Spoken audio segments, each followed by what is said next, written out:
This is the massive social engineering, and we have to get people to break out of it. You start by not watching the mainstream television, by cutting it down to almost nothing, not letting your children watch it, by not eating GMO food, by not having cell phones, by getting your children out of public schools. We're coming back live. All right, David, Alan, Bill, and many others. We're going to go to your phone calls right now. David in Canada, you're on the air worldwide. How you doing? Good. Hello? Yes, sir. Yeah, it sounded like my phone was about to be clipped there. I spoke to you on May 19th, and you wanted me to send you some additional information about about me fighting the power structure and how I was held in custody for 8 years on fabricated charges. Now, you call a lot of shows, yeah, and talk about how you're locked up somewhere. How can we help you? Yeah, well, what I want to do is tell you that when people try to fight the system, that they basically turn into boat rockers and they get thrown overboard. I've had numerous people that try to come forward to help me that have had calamities in their own lives, and family members die and things like that. So what happens is these people turn into what I call sand heads. They tend to bury their heads deeper into the sand because they're too afraid of what's going on, and they figure they can't do anything about it.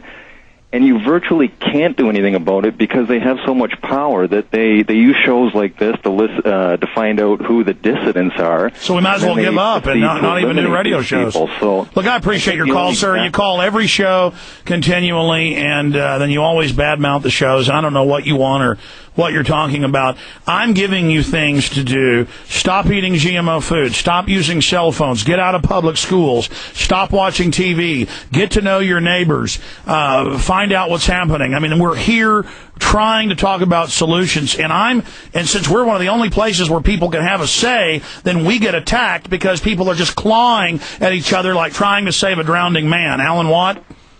Yeah, there's no doubt. I mean, when you cannot voice what's happening, it truly would be game over. And we have to say what's happening and warn what can happen if the people don't stop. Now, we know that every device they give us in technology is to serve them. That's a given. Years after they gave us even a cell phone, then they tell you, we've been tracking you from the beginning and finding out who all your friends are to get your modes of behavior and to see if their modes of behavior coincide with yours, etc., etc. It's all studies, and data. But we know that they're getting smaller and smaller, these units. They can do more and more, and eventually be so small that they'll be dysfunctional. And the children will then be presented with the chip, the interfacing chip. That's where it's supposed to go to.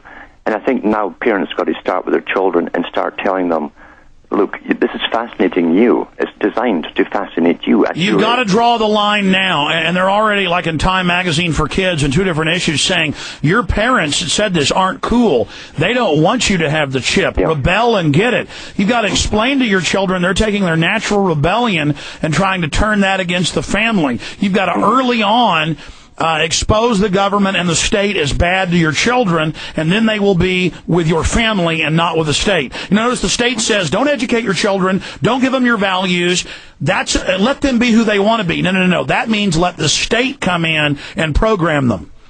That's right, and some countries have admitted that already. Italy, for one, has banned homeschooling. Well, not homeschooling, they've actually wanted all children... Well, California is announcing it, but people aren't just going along with it. Yeah, and Hillary Clinton said that if she got in, she'd also ban all homeschooling because they must have everyone, and I've said this, in the system, the one system.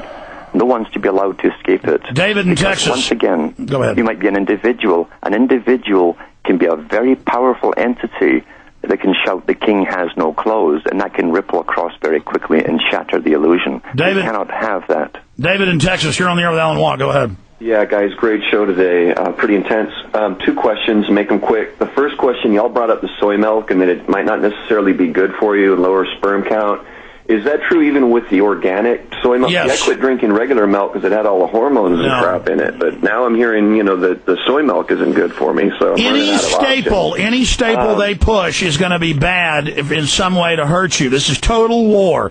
Understand, what they do is they are, with all your major soy milks, they are crushing it up and reducing it down with the cores. Now, even the meat of the of the soybean, even the flesh of the soybean, the supposed good part, has high level of estrogen mimicking plant sterols. But the core is almost pure estrogen. And so it hyperfeminizes the girls and feminizes the boys. Alan Watt. Yeah, and that was known from the beginning.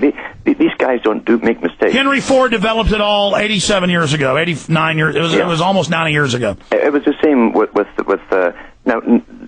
You find that Charles Galton Darwin wrote the book The Next Million Years in the 1950s. He was a physicist, and he was the grandson of Charles Darwin. And he was a eugenicist and all for this agenda. And he put it in his book that they'd have to alter the hormonal levels of male and female, and if possible, get estrogen, high doses of estrogen into the males. And he suggested a whole bunch of ways to doing it. Yeah, there are thousands of types of plastics they could make, but they choose for almost all plastic drinking containers the type that leaches estrogen-mimicking chemicals. See, they chose that exact chemist calculation to hit you and hit you hard. Stay there. We're going to talk behind scenes right now with Alan Watt. Alan, you have the total floor for 3 minutes, and we're going to come back and plug your books and videos and things and keep taking calls. But right now, you got 3 minutes. Yeah, another thing to watch, too, is they put the same coating of this bisphenol even within beer cans now, and lots of canned vegetables, etc. Now, tin cans were fine all the way up till fairly recently until they put the stuff in. So why is it in there? It's to heighten the dose of bisphenol or this artificial estrogen. And then you find out when they did the big baby campaign to stop mothers from using breast milk, etc., then you found out that the actual rubber teat they had on the bottles was also made of the same stuff that gave them high doses of estrogen. And from then on, we've seen all the problems with males down through the generations. They also had the big companies that made baby food, as mums were convinced that ordinary food wasn't good enough anymore, scientifically designed food was better. Then they were doing the same thing. The big companies now have admitted the chemical they used to supposedly sterilize those baby jars before putting in the food, it just happened to be a synthetic estrogen that they happened to use, and they just found that out now. So come on. When do we wake up? And how long are we going to act stupid here? This was a planned war which they published, they've done, and we still don't want to believe it. It's so horrific. Until we get past that stage and believe, yeah, this is truly a horror show, we don't stand a chance. And these guys have got to pay for this one day. They've got to pay for this. We can't let it go on. We can't let them go unpunished. It's got to be done. And they know this too. They know that when people start getting the education and coming back at them, these guys will be running for their lives. They know that. What else can they do? They either kill us all off or have us hunt them. They know this. This is war. They're well aware of it. And these guys mean business. We better start meaning business too, or it's game over for all of us and all the children who could come. All of the children. And that's the bottom line with the whole thing. Because, the society has been so broken that the continuity of generations, which was so important to every people in the planet, a natural thing that gave you a form of security and peace of mind as you went through your life, that the cycles would continue, that has been broken. Natural affection has been almost destroyed, again, because of this war on the people, the war between the genders, etc. There's also a war between the generations. You read all of the communist literature, they said they'd have to destroy the connection and the bonds between all generations.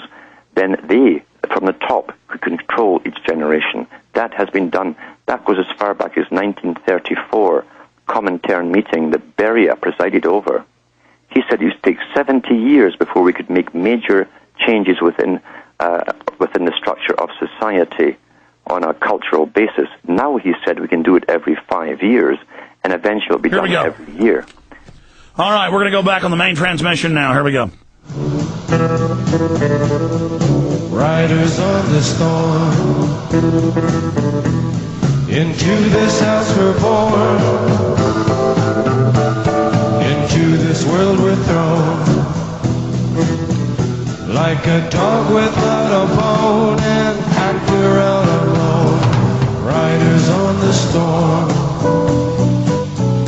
there's a killer on the road.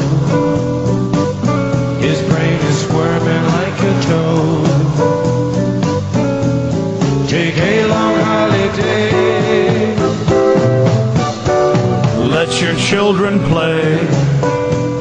You give this man a ride. Give this man a ride, sweet family will die. Killer on the road. There's a killer on the road. His brain is squirming like a toad. Give this man a ride, and we will die. We gave them more than a ride. They run it all.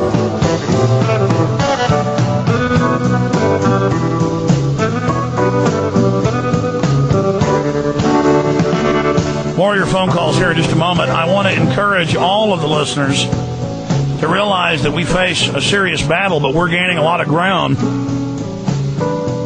And the info war is the key.